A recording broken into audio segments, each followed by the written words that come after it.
فبأي آلاء ربكما تكذبان.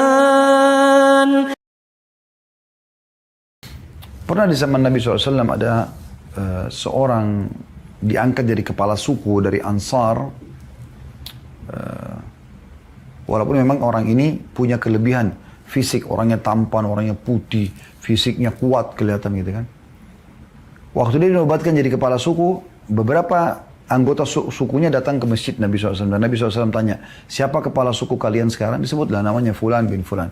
Kata Nabi SAW, bagaimana orangnya? Bagaimana orangnya?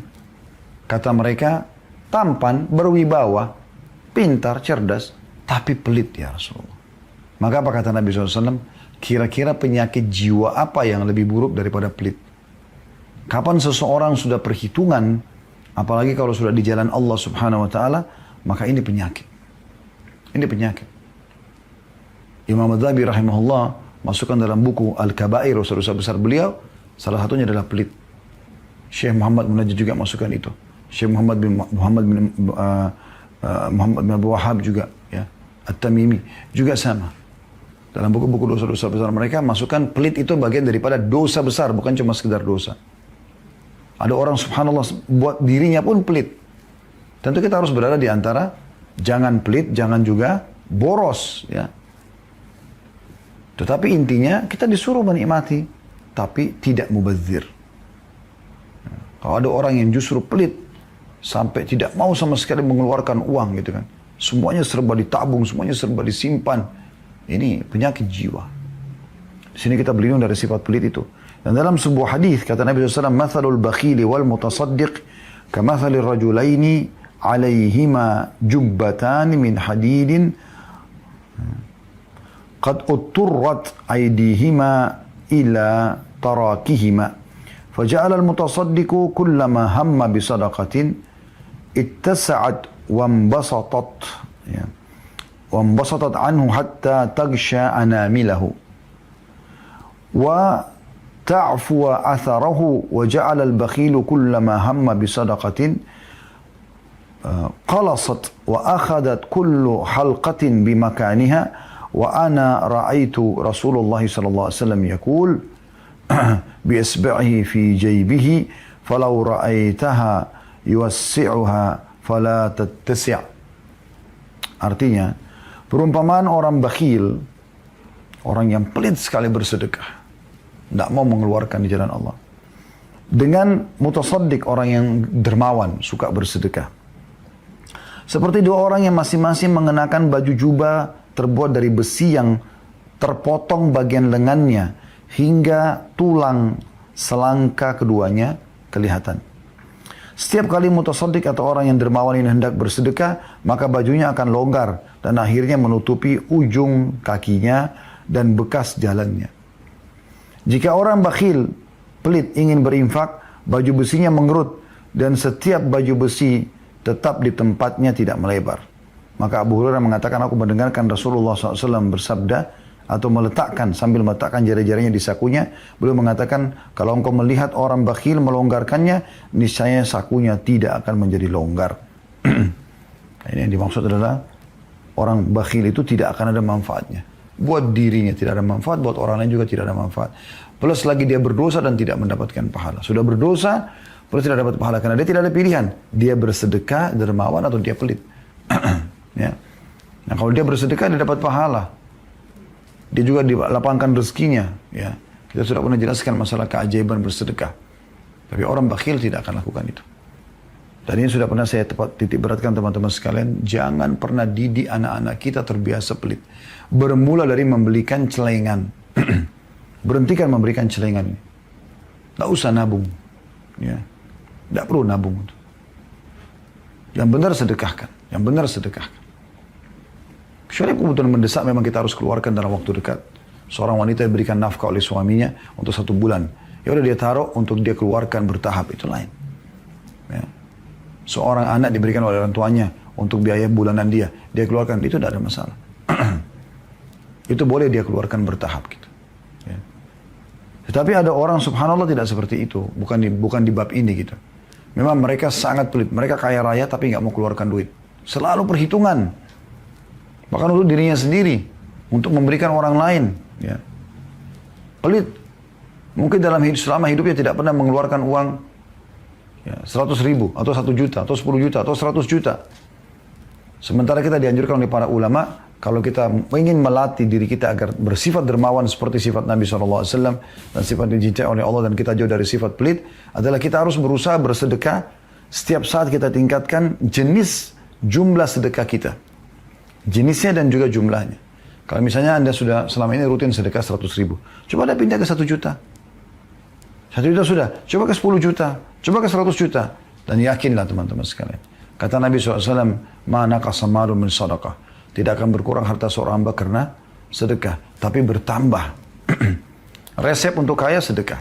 Daripada Anda belikan celengan buat anak-anak Anda mengatakan tabung ya nak, maka pastikan teman-teman akan muncul sifat pelit yang merupakan dosa besar ini. Saya pernah lihat begitu di kondisi anak-anak di rumah kami.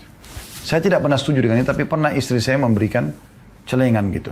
Sudah saya tegur, alhamdulillah, dan mudah-mudahan sudah tidak akan ada lagi di rumah gitu ya. Maka anak-anak ini akhirnya keliling, minta ke saya uang, minta ke umiknya uang ya. Bahkan sampai minta kepada PRT di rumah minta uang untuk nabung. Dan kalau kakaknya atau adiknya sentuh celengan, si kakak sentuh celengan adik atau adik sentuh celengan kakak, itu pasti marah. Bahkan kalau diangkat saja celengannya oleh orang tua yang ditaruh satu tempat, maka dia bisa ngamuk, marah-marah, kenapa celengannya nggak ada depan matanya. Coba bayangkan, terlahir nggak sifat pelit? Kenapa Anda nggak pada saat kasih uang jajan sekolah anak Anda di saat nanti sudah offline insya Allah misalnya. Terus sekarang sudah mulai offline, Anda kasih. Anda mengatakan, nak ini buat jajan ya, nanti cari teman kamu, traktir mereka. Terutama yang tidak mampu. Nggak usah bilang nanti sisanya tabung ya, enggak. Biarkan mereka terbiasa dermawan. Orang-orang yang bergerak di yayasan-yayasan sosial, itu karena dari kecil dibiasakan oleh orang tua mereka. Saya tahu ada satu orang, subhanallah, semoga Allah catat sebagai pahala buat mereka, tidak usah disebutkan namanya gitu. Dia setiap Sabtu dan Ahad itu keluar sama istri sama anaknya. Dia sudah niatkan setiap pekan dia sedekah, dan dia taruh di mobilnya bungkusan-bungkusan sembako dan yang lain-lainnya, pakaian segala macam gitu. Yang dia mampu, dia ajak anak-anaknya. Anaknya ada 2 atau 3 ikut sama dia. Kemudian mereka jalan. Dan dia bilang sama saya jalan Ustaz, saya tidak perlu tahu saya kemana gitu. Pokoknya saya jalan aja gitu. Misalnya kami masuk ke tol Cikampek, nanti kalau ada akses atau kami lewat pintu akses keluar, kami keluar. Kami lihat ada jalan masuk, anak kami masuk ke jalan. Di situ yang kami juga sendiri tidak tahu gitu. Pokoknya kami masuk. Begitu kami temukan orang susah, kami langsung ngobrol sama dia. Permasalahannya apa, kemudian kami kasih bantuan. Dan kami biarkan anak-anak kami yang memberikan kepada orang-orang susah ini. Akhirnya itu menjadi sebuah program rutin keluarga. Coba Anda bayangkan. Pernah nggak Anda berpikir seperti ini? Berbagi. Bahkan sifat pelit ini sudah ditanamkan oleh syaitan dari mereka masih kecil. Saya pernah lihat depan mata saya anak-anak dan saya tegur itu di rumah kami gitu. Jadi kalau sudah dikasih makanan masing-masing di piring gitu, kayaknya sudah sulit sekali untuk dia bisa berbagi kepada saudaranya di sebelah. Maka ini kita sebagai orang tua harus peka. Bagaimana kita didik mereka agar tidak terbiasa dengan hal seperti ini. Ya. Jadi kadang-kadang saya suruh si kakak bagi kepada adik. Atau kita buatin program, hari ini siapa yang bersedekah? Nah, kalau dia sudah berbagi, nanti kita yang memberikan sebagai orang tua penggantinya gitu. Itu bagus, dan biasakan mereka lihat di pinggir jalan, Anda lihat orang miskin, Anda bersedekah gitu. Anak-anak kadang-kadang ingatkan saya kalau di mobil, abati itu orang susah di sebelah. Saya pernah bahkan ditegur karena kami lewatin satu orang susah gitu. Biasanya saya mampir buka jendela, kasihlah yang Allah mudahkan. Loh kok abati lewatin? Abati itu maksudnya ayah sayang ya. Anak-anak saya biasakan panggil saya abati gitu. Kok abati lewatin tuh orang susah? Anak saya umur 3-4 tahun ngomong gitu. Alhamdulillah, berarti kan minimal sudah tertanam dalam diri mereka, orang susah harus dibantu. Dan sangat banyak orang tua tidak pernah tanamkan ini. Saya pernah memberikan mereka permen, coklat, snack.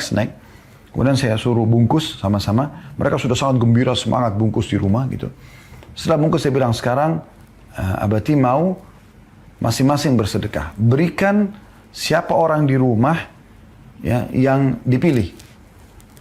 Setelah ada banyak orang di rumah, dari keluarga kami, dari PRT juga ada, dari driver juga ada. Jadi coba, mau kasih kakak, pertama mengatakan saya mau kasih si fulan, baik. Yang kedua saya tanya, kasih si fulan, kasih. Biarkan mereka, lalu mereka pergi. Pada saat mereka sudah memberi, mereka kembali dengan semangat, wajahnya cerah, ceria gitu, mengatakan, berarti sudah, aku sudah sedekah. Oh, Masya Allah, bagus. Setelah itu, saya sendiri pribadi menyiapkan lagi buat mereka sebagai gantinya. Nah, ini karena kalian sedekah, ini Allah gantikan ya. Ya, jadi coba latih itu. Itu yang dianjurkan dalam Islam. Ajarkan mereka dermawan, bukan pelit. Bukan pelit. Dan ini bahaya nih. Kadang-kadang pelit sama diri, pelit juga sama orang lain. Bahkan pelit di jalan Allah subhanahu wa ta'ala. Mengeluarkan jalan Allah itu luar biasa perhitungannya. Nah, ini bahaya.